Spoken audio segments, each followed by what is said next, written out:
Hello, and thank you for watching this Money Matters presentation, Do It Yourself, Pass or Try. My name is Rachel Mason, and I am one of CVTC Student Central Advisors. The other Student Central Advisor is Katie Beck. Our roles are to help students who may be undecided about programs or may need help interpreting or taking career assessments. We are also highly trained in all things financial aid and financial coaching. We can address and help you with various financial wellness topics during financial coaching appointments. You may hear us talk about moolah. While we can't give you actual moolah, what we can do is reward you for participating in Money Matters events. Each Money Matters activity, such as workshops like this, seminars, special events, online activities, and advising and coaching appointments, is assigned a moolah amount. Moolah is like a raffle ticket. The more moolah you earn, the better chance you have of winning prizes. Every semester, Money Matters puts on workshops for various financial wellness topics.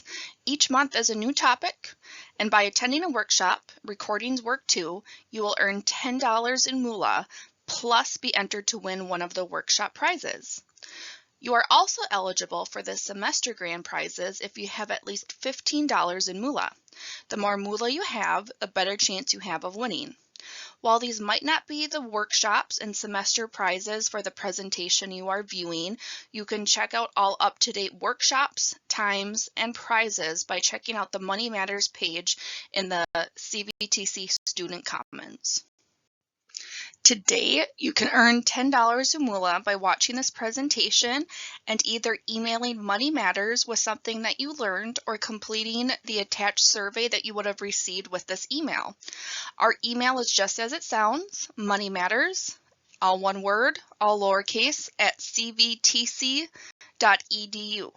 You are now only $5 away from being entered to win one of the grand prizes that vary from semester to semester.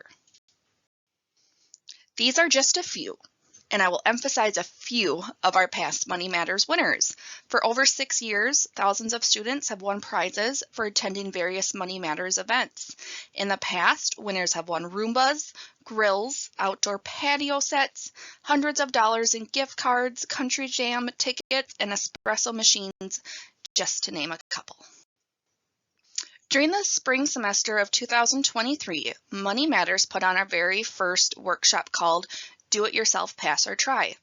This was part of our Adulting 101 series, and we wanted to see what could be done yourself, what you should leave to a pro, and just general terminology and projects.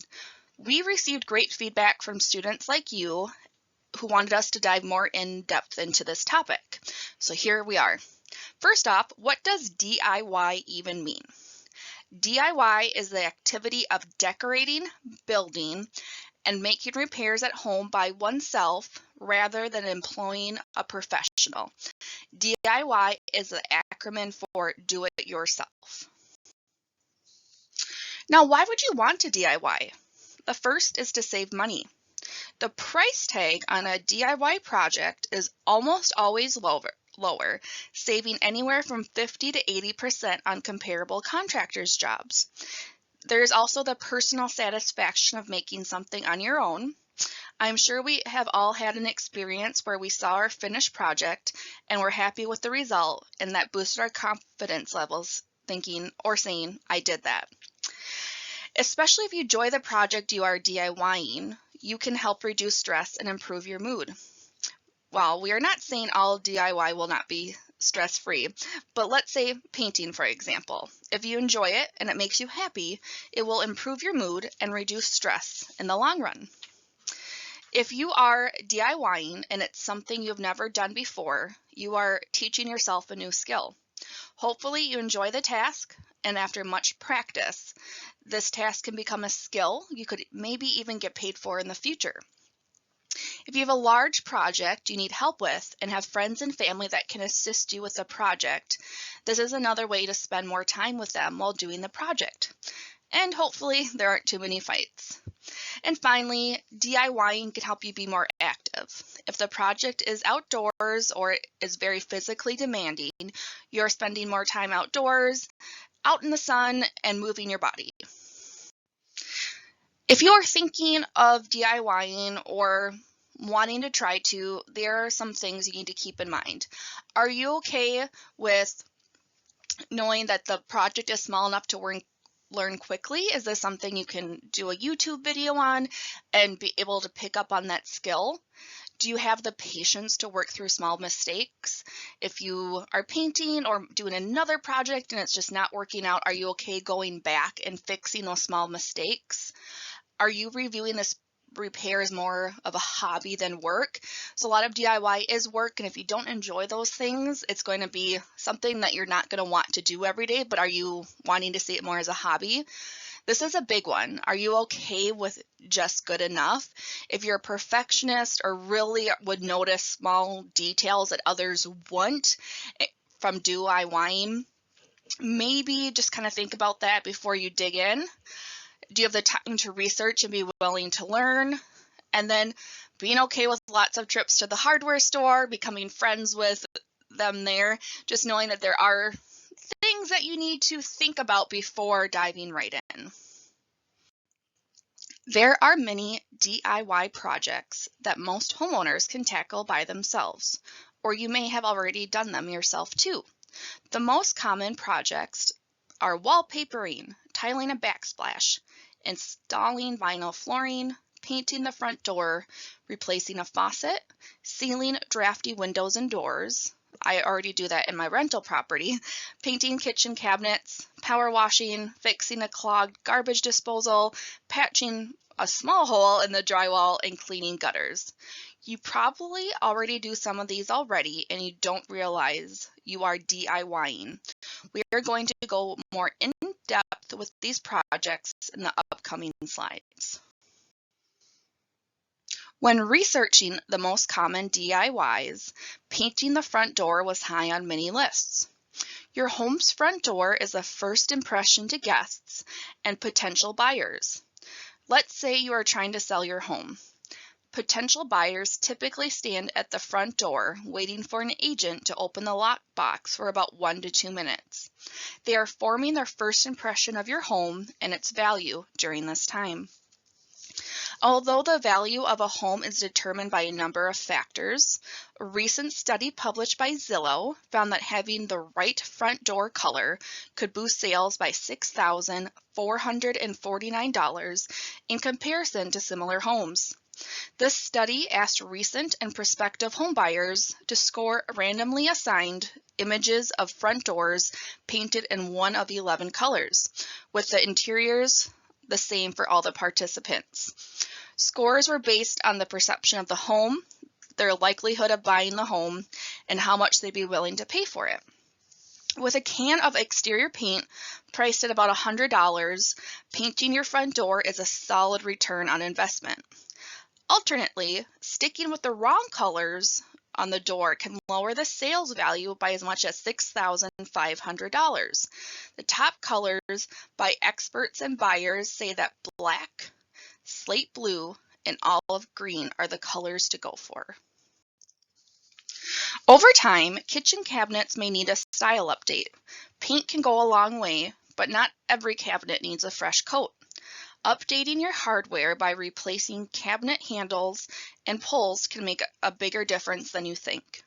You won't have to break the bank to get that new look either. It's important to keep in mind that while there are fads in kitchenware, think of practicality over style. When changing hardware, go with the same size and type of hardware, but in a different style. Also, apply tape to the back of the cabinet door to prevent the wood from splitting as you drill. There are many videos and tutorials online to help you with this quick change in your kitchen decor. You may have heard of the term curb appeal, which is the attractiveness of a property for sale and its surroundings when viewed from the street. Just like the right colored front door can add curb appeal, a big curb appeal for homes is the landscape. Simple things to add curb appeal to your home is laying a new pathway, adding a fountain, putting in a garden bed, adding flowers and plants. You can update your window boxes with fresh paint and some bright flowers, and make sure your lawn is edged. However, if your thumb is more brown than green, it may be overly ambitious to jump into DIY landscaping.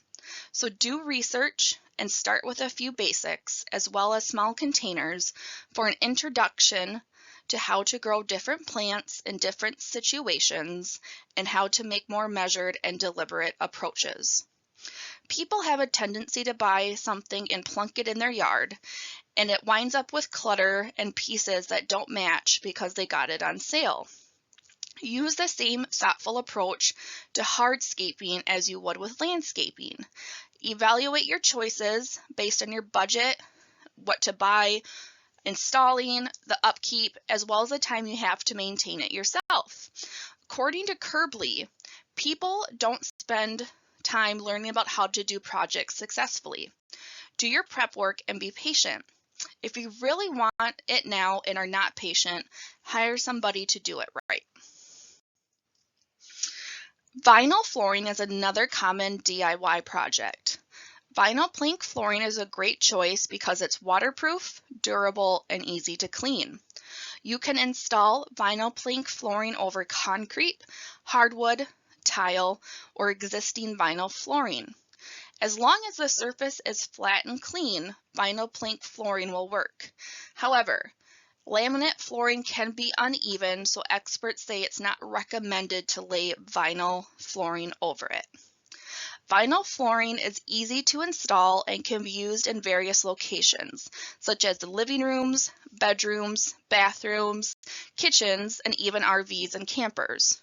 You can also put it on covered porches as long as you don't live in a place with extremely cold temperatures.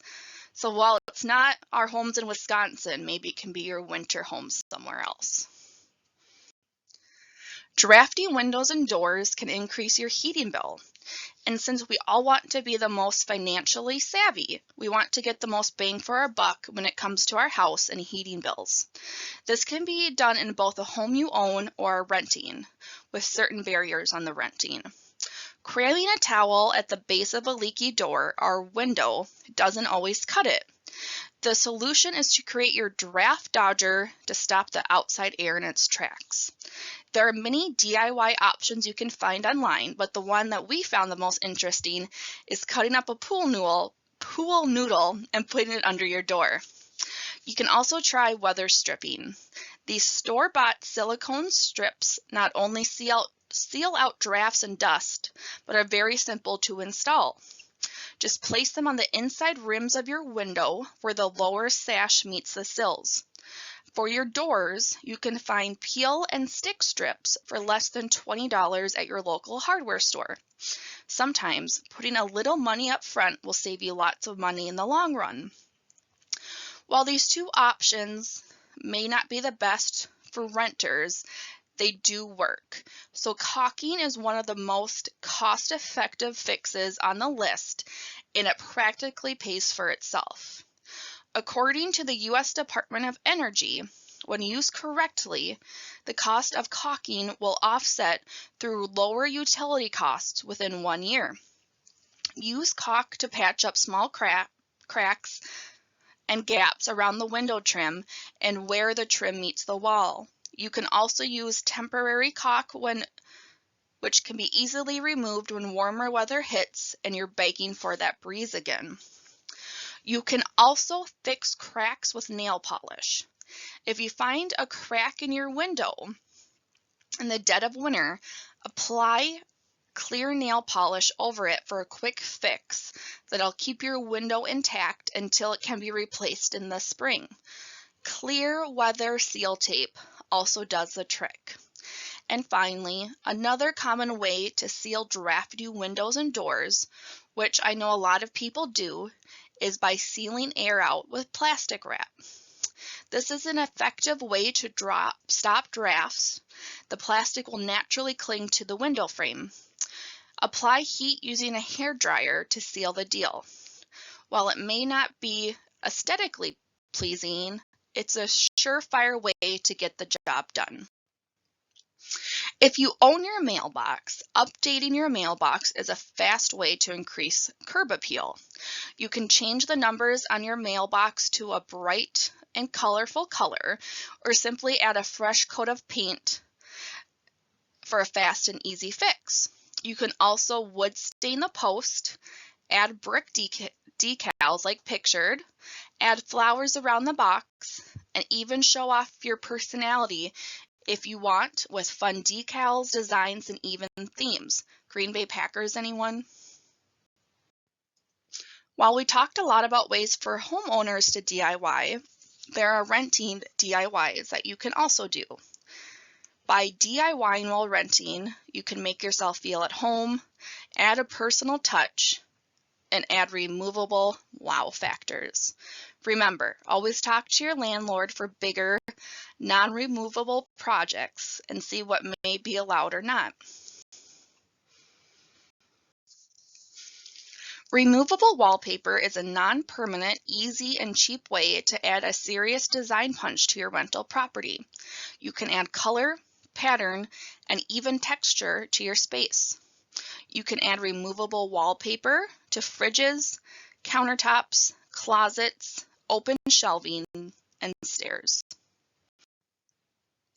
Now, whether you rent or own, you can add kitchen backsplash to give your kitchen a mini makeover, especially if it's outdated. There are many modern and new styles that you can add for backsplash. There's also no commitment, and you can make it personal and show off your personality. With so many people working from home, taking online classes, studying, or simply enjoy being at home, there is a need for an office or quiet study area, but it's hard to find that if there's no extra space in your home. During the pandemic, many people created clofices, which is transforming a closet into an office space. So by adding removable wallpaper, kitchen tile, shelving, and lighting, you can create your own personalized quiet space. I know this is something I'm looking into, and if you Google clofices, there's so many ideas and out of the box I would have never thought of, ideas that you should really look into. You can personalize your living or bedroom spaces by adding window treatments. If you don't want the basic plastic white blinds, you can add a personal touch by making non-permanent rods by using command hooks and Velcro, adding more than one window treatment to add color and pattern, or even using bed sheets as an upcycle into curtain panels. Window treatments can also help reduce the cost of heating or cooling bills. It seems like a win-win. Before researching this topic for the presentation of DIYing, we have never heard of Sugru. Sugru is a moldable glue. You can mount things that would normally need drilling. You can add wall accessories, shelving, and more without having to worry about wrecking your walls. If you want more ideas of what to use Sugru for, Google it. There are so many cool projects and ideas out there. When DIYing, you are going to need tools for the most part, unless you're going to rely on command hooks and Sugru. If you are up for the DIY challenge, it's important to have these tools on hand. If you don't own a toolbox, many local libraries have them available to check out, or you can rent them from the Lowe's Home Improvement Store. Also, hit up local rummage and garage sales. As mentioned, while renting, there are many DIY projects that you can do to make your place feel more like home. However, there are things that you need to leave to your landlord, such as adding smoke detectors, switching out garbage disposals or blades, any electrical or plumbing work, pest removal, drywall repair, and much more. By having your landlord fix it, you are making sure that they are doing it right, and if there's damage, you are not responsible for it. Depending on your lease agreement, landlords should change furnace filters or change large light fixtures, but we all know this is not the case. According to the U.S. Department of Energy, At least every 90 days, nearly half of your energy bill comes from using the HVAC system. By replacing a dirty filter, it can help you save up to 15% of that bill. Plus, it helps your lungs and your health. Investing in an inexpensive air filter far outweighs the cost of high energy. You can also add light bulbs that are energy efficient to help lower your electricity bill too. Now, while there seems to be a lot of upsides to DIY, and it may seem fun, depending on the person, you may need to ask yourself these questions before starting any project. Will I hurt myself? If you find yourself thinking this at any point in your home project repair, then do not do it yourself. Stop what you are doing and call a professional. Consider this: you can be saving yourself medical bills, downtime from not working, and any number of costs you may incur after an injury. Will this hurt my house? If you're afraid of breaking something to the point of no repair, then you should call a professional. The difference between something a homeowner can fix and what takes professional remodeling service would be this. A homeowner can tighten a leaky sink or shower head, but a professional is needed to move large bathroom fixtures like a sink or toilet. Will I need a permit? If you need a permit for a home improvement project and you are not a professional in this field, back away from the project. Involving a permit is a new ballgame. While the rules vary from city to city, anytime a permit is needed, this should be a red flag that the job requires a professional. And finally, will this be unpleasant? Professional contractors can handle tasks that are complicated, time-consuming, or downright unpleasant. Whether you plan to spruce up your entire home or just remodel part of one room, you'll want to make a smart decision between doing it yourself or hiring and paying a professional. What is this permit we are talking about? A permit is essentially documentation assuring that the job will be done properly and safely. If you can't commit to the standard, then you are liable at the end of the day rather than a contractor you may hire. Any project that involves additional or major changes to your home structure or its mechanical systems usually requires you to apply for an appropriate permit from the local building department. If you are hiring a contractor to perform the work, they usually will handle the permit process for you and factor in the cost of the permit to the bid price. If you are doing the work yourself, it is your responsibility to apply for the permit. Be aware that your building department may require that some types of work be done only by licensed professionals. This would include working on gas lines, for example, may be forbidden to homeowners in many communities.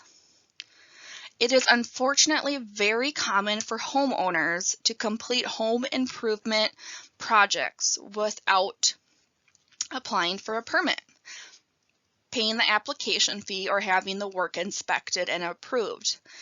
And while it is possible that such projects can be completed with good quality and never cause problems, it is not good practice to try and bypass the official permit process. If and when you try to sell your house, the buyer's inspection may uncover remodeling or additions that were done without proper permits and which may not be completely up to code.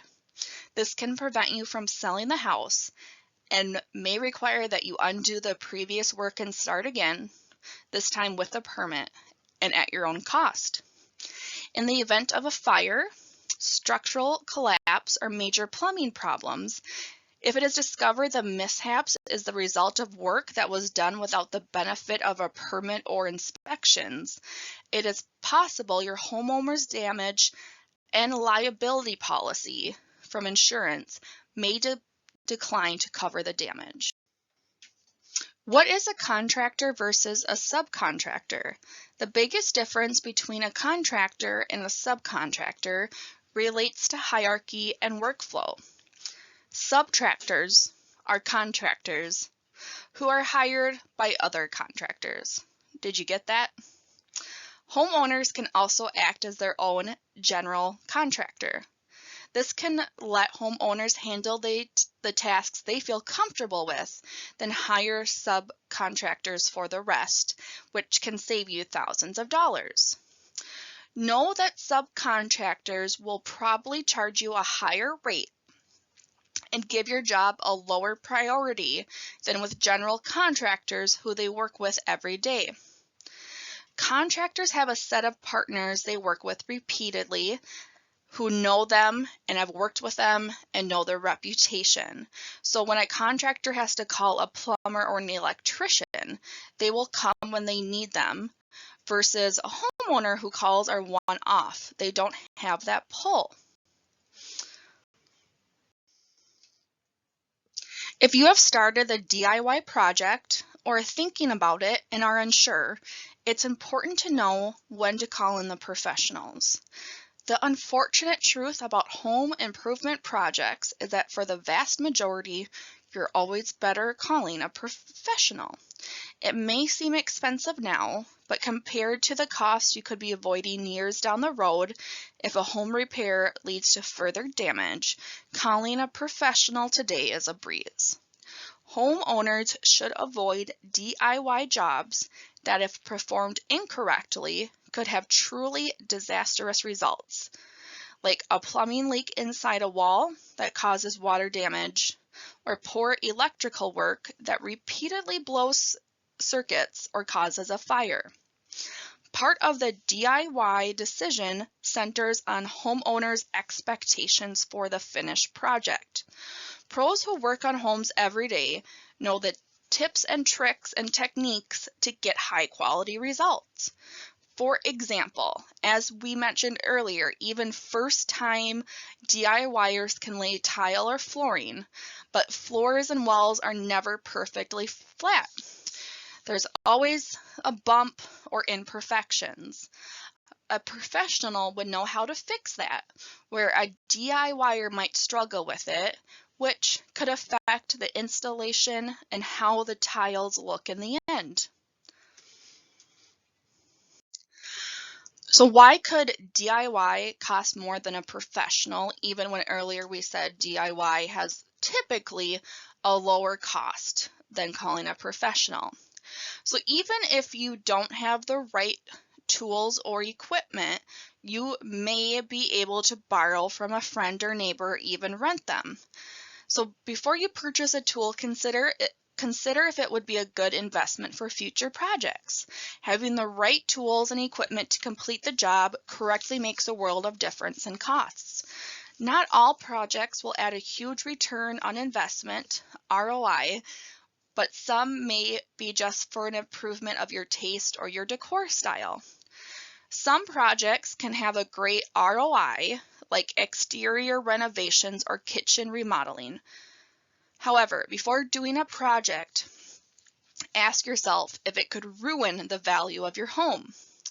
This is especially important if the project you're thinking of requires any permits. Not having the proper permits and approvals could cost you more down the road, requiring you to hire a professional to fix whatever it is that was done incorrectly. Also, consider if the project requires altering the structural integrity of the home, such as dealing with the foundation, roof line, moving walls, and if you answered yes to any of those, consider hiring a professional. There are a few things you mostly want to avoid, which are plumbing, heating, and electrical work. Other than that, you can pretty much learn to do anything else on your own. You just have to have the time, and I mean a lot of time to learn. You have to be prepared to waste a lot of material learning and know it'll take more time than you thought. Plan on 5 times longer and the cost of having to redo those projects. Finally, can you DIY and call a professional? The answer is yes. As mentioned earlier, you can act as your own contractor when DIYing, and you can handle the tasks you feel comfortable with and then hire someone to do the rest. By doing both, you also can BIY, which is buy it yourself. By buying it yourself, you can then hire a pro to install or complete the task. A BIYer can save up to 20% on home improvements by shopping for bargains and eliminating contractor markups on materials and finishes. It's a growing trend that industry experts and big box home improvement centers are watching closely, defining BIY as its own genre. So for example, homeowners can search for discounted or on sale cabinets or tile, which offers huge discounts, and contractors are not going to spend time looking for sales. Instead, they will work directly with their suppliers for the products and then charge based on that. As always, ask questions. While we are by no means experts, professionals, contractors, or at anything DIY, we can help guide you to those experts, or you can bounce ideas off of us. This is where we are the experts, and I got quotation marks. If you have any more specific questions regarding your student loans, financial aid, career assessments programs, or any other financial literacy topic, please don't hesitate to reach out to one of us, the Student Central Advisors, for a one-on-one appointment. Besides learning great information that will hopefully, we hope, assist you, you will also earn $10 in moolah. Remember moolah from earlier, for those prizes we mentioned each semester, and some fun swag as well. Finally, if you could complete this workshop evaluation by completing the survey with the QR code, it will help us know what we can do better at, see what you learned, what you wish we talked about, what you wish we talked about even more so in the presentation, or anything else for us so we can be better for you. Thank you so much for watching this presentation. We hope you learned something and are either going to DIY or try. Have a great rest of your day.